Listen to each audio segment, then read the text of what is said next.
Since Marco Polo, sparing no bright colors in violent fantasy describing the wonders and beauty of Central Asia, this romantic halo-shrouded edge has been exciting the imagination of Europeans for many centuries. Today we have every chance of translating the increased interest towards us into a valuable tourist resource. This said, unfortunately, not all the natural treasures described by the travelers of the past have survived to our days in their original form. Until recently, countless herds of saigars and kulans roamed the vast expanses of the Great Steppe.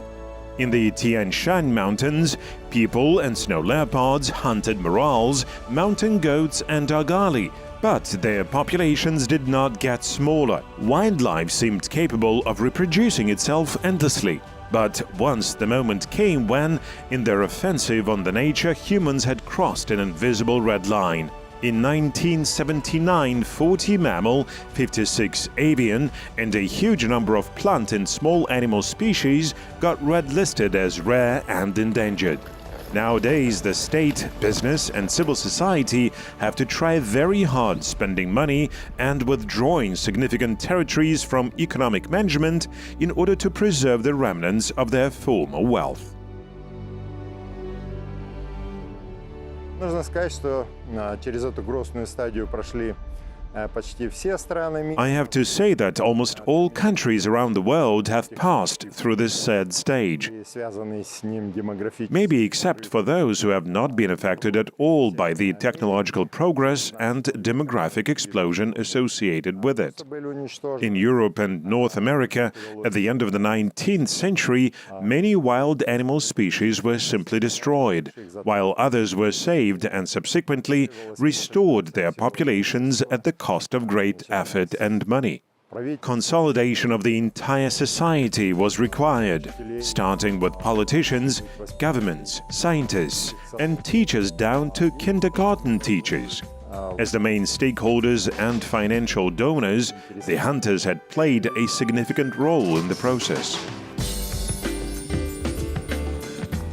The massive shift of public consciousness towards wildlife protection is surely a great merit of famous popular scientists, writers, and public figures. Yet even they would not have achieved such success if it wasn't for the solid economic foundation now called sustainable resource management that they base their concepts on. After all, people usually do not appreciate the resources which do not generate any profit. The United States is a good example of that. Their turnover in the hunting, fishing and ecotourism industry before the pandemic amounted to $143 billion and significantly contributed to increasing animal populations across the country. When I went abroad for the first time, I was struck by wild animals walking along the roads carefree. When a flock of Canadian geese sat down in the parking lot near the supermarket, I simply could not believe it. The table compiled by Dr. Sophie Ledger of the Zoological Society of London shows the population dynamics of certain mammals in Europe over the past 60 years. For instance, the number of alpine goats has grown 417%. Alpine chamois 1000% and European bisons or aurochs 16,000%. The idea of the Red List came to us from the West, although with a 10-year lag. Such innovations have always come to us with some delay. In the Soviet Union, of course, there were no environmental parties, but there were achievements that one can be rightfully proud of. For example, the saiga population restoration called the Kazakhstani miracle all over the world. After the civil war, the saiga were on the verge of extinction, but thanks to robust protection, already in the 1950s and 60s, the number of steppe antelopes restored to 1.5 million, and it became a commercial species.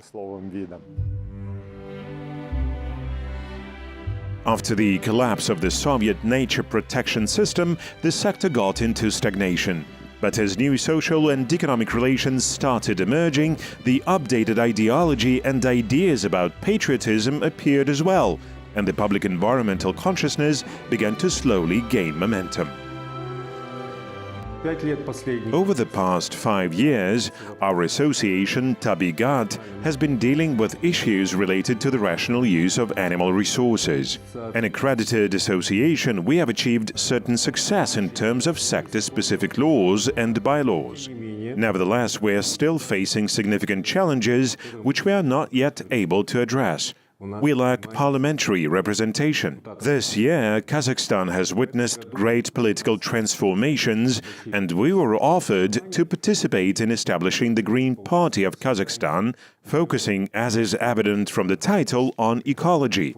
And we, naturally, as an organization that has been promoting rational use of wildlife and sustainable development in Kazakhstan for many years, have joined these efforts and came to understand the need to create such a new political party that will raise these issues in the parliament.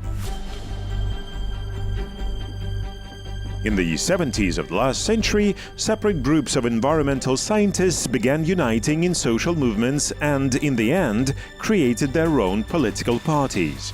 They achieved the greatest success in Germany in the 1990s, taking 46 places in the Bundestag. Around the same time, the Green movement split into two directions: systemic and radical. By no means they should be confused. Systemic environmental organizations cooperate with national governments of hosting countries where they implement their environmental projects aimed at conserving and restoring rare animal species, conduct research, and thus operate in accordance with local and international laws. The left-wing radical ecological organizations are engaged in protest actions violating these laws. In certain countries, they are deemed extremist and are popularly known as dark green. The main values of our Green Party of Kazakhstan are very similar to these of environmental parties around the world. It's clean air, clean water, clean soil, sustainable development, and of course, social justice and equality. The confrontation between green and hunting organizations that emerged in the 1970s was almost cleared by the end of the 1990s.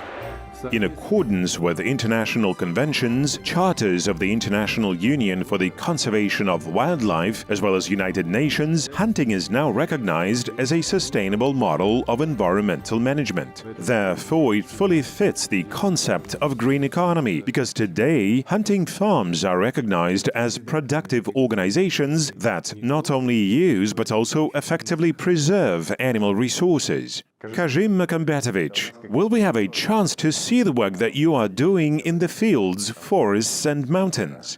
One of the reasons why hunting farms represent a stable model of nature use is that hunting season is quite short, literally 2 or 3 months a year, and the rest of the time hunting farms are involved in promoting ecotourism. First of all, equestrian types of tourism, and in winter it is ski-free riding and other skiing disciplines. Thus, we invite you to take part in the promotion of such tours in the Jatusu Alatau. We will start our study of the best practices of sustainable tourism with an equestrian hike.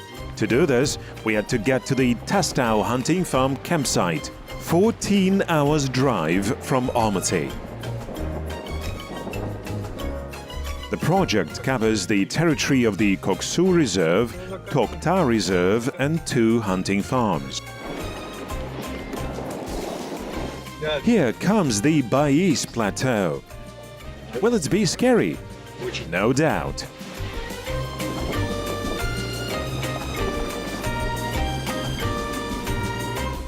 Not only breathtaking beauty, but also adventures await us on the plateau. 2 days ago, a heavy downpour messed up the road. We are approaching the Wolfgate Gorge. The descent is getting steeper and steeper.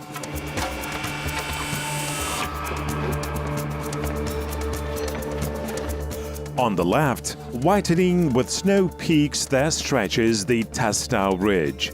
The road rises to the passes and then dives into deep gorges. Wide alpine meadows alternate with coniferous forests and river valleys. Every once in a while we have to force violent streams. D'Artagnan told Athos that life is meaningless without danger and adventures. Athos replied, "You are still young, D'Artagnan. As you get older, you will realize that it is meaningless, even filled with danger and adventures." Well, this time we have danger and adventures enough for 2 or even 3 lives.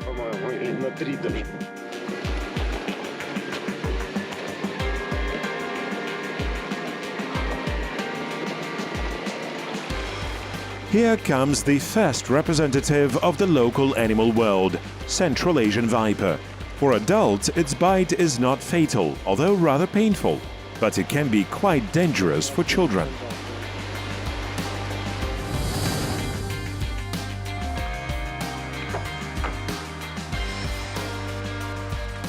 We are in the Hunting Farm Central Camp. Tomorrow we will go on an equestrian tour, but today we can examine the vicinities and have a good dinner.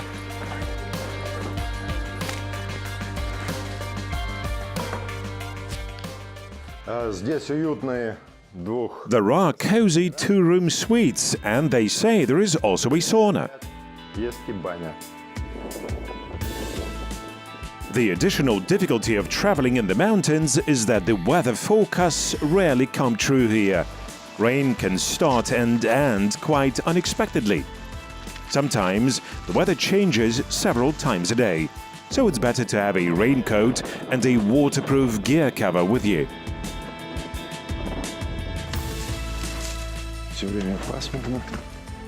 It's quite cloudy, but we hope after lunch it will clear up. In the next 6 days, the expedition participants will have no time to engage in culinary delicacies. We will have to do with dry hiking rations. Tomorrow we will go down here and cross the river. The fog is clearing up and we can watch animals in binoculars. With some luck, you can see morals, mountain goats, teke, roe deer and even bears. For these dealing with wild animals, binoculars are the most necessary tool, in addition to good physical condition and iron-like patience, of course.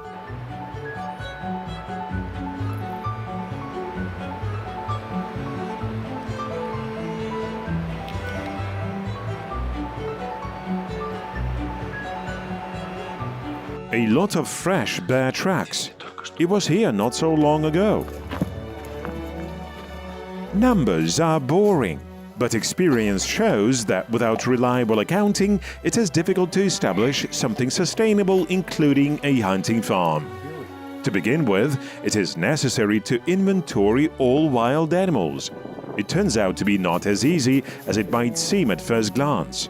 An inexperienced person will almost certainly not even notice a huge bear from a distance of 500 meters, not to mention an alpine ibex. But even these with excellent vision, having seen several animals, will not be able to tell with confidence how many of them live on the entire ridge, how their spatial distribution changes over seasons, and what has to be done to increase or decrease their population if necessary.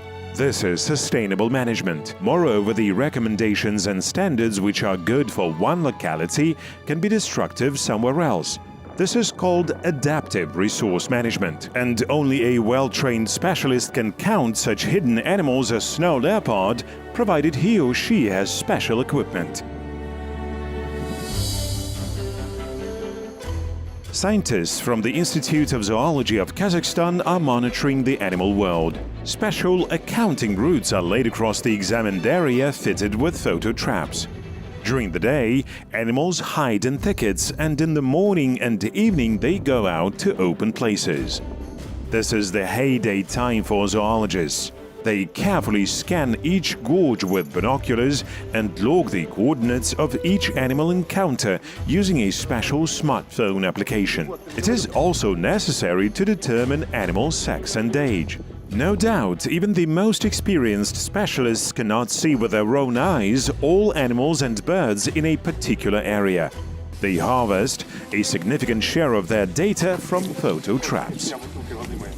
The first day of our expedition is over. We managed to survey 2 gorges.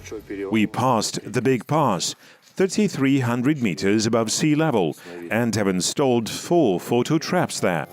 We also saw snow leopard tracks there. Checking photo traps is quite exciting. What if this time I managed to get a unique image? Even if the image is quite ordinary, it is still pleasant that such beautiful animals have been preserved in sufficient quantities in our mountains. What role hunting farms can play in the development of ecotourism in the future? There are 10 reserves in Kazakhstan, but tourism is allowed only in their buffer zones. The total area of 7 nature reserves and 14 national parks is 6,400,000 hectares. Recreation and tourism zones inside these specially protected nature areas usually do not exceed 1/3. On the contrary, there are about 700 hunting farms in Kazakhstan, and the area of their premises amounts to 113 million hectares. We have guest houses, guest huts. We also have professional guides, including these capable of accompanying foreign guests. To be able to use them during the entire season, we involve hunting farms in ecological types of tourism. Hunting grounds are regulated based on the servitude or secondary land use rights. If a hunting farm owner wants to develop its ecotourism infrastructure, he needs to rent out recreational zone land. In case there are no such land inside his farm, he will have to change the designated use of the available land plots. Not an easy task, especially for these living in the province. State tourism support may manifest itself in simplifying these procedures. As the head of the National Association, I, among other things, am also a member of the Public Council of the Ministry of Ecology, Geology and Natural Resources. It is an extremely effective agency engaged in discussing almost all sector-specific legal acts. Our association and I, as a member of the Public Council, have the right to propose certain justified amendments to bills explaining what benefits they will bring. Over the past year, we have submitted about 20 such proposals, and the bulk of them were adopted. The hunting farm base camp represents a tourist camp built in the popular taiga style. If one does not want going on a lengthy horse journey, he or she can simply take a break from the urban bustle and traffic at the camp itself, wander around picturesque mountain landscapes, examine the river, have a bath in the village-style sauna, take photos and, if lucky, even see wild animals and birds not far from the camp. It's time for us to leave the Tastau hunting farm. I cannot say that over these few days we have managed to deeply delve into all the intricacies of ecotourism inside hunting farms. Yet a story came to my mind in this regard. When the very concept of private hunting farms was in the works, one zoologist involved in its drafting suggested calling them not hunting farms, but hunting and tourism farms. I think that now life itself is suggesting that that idea had a very deep meaning, and the guy knew what he was saying.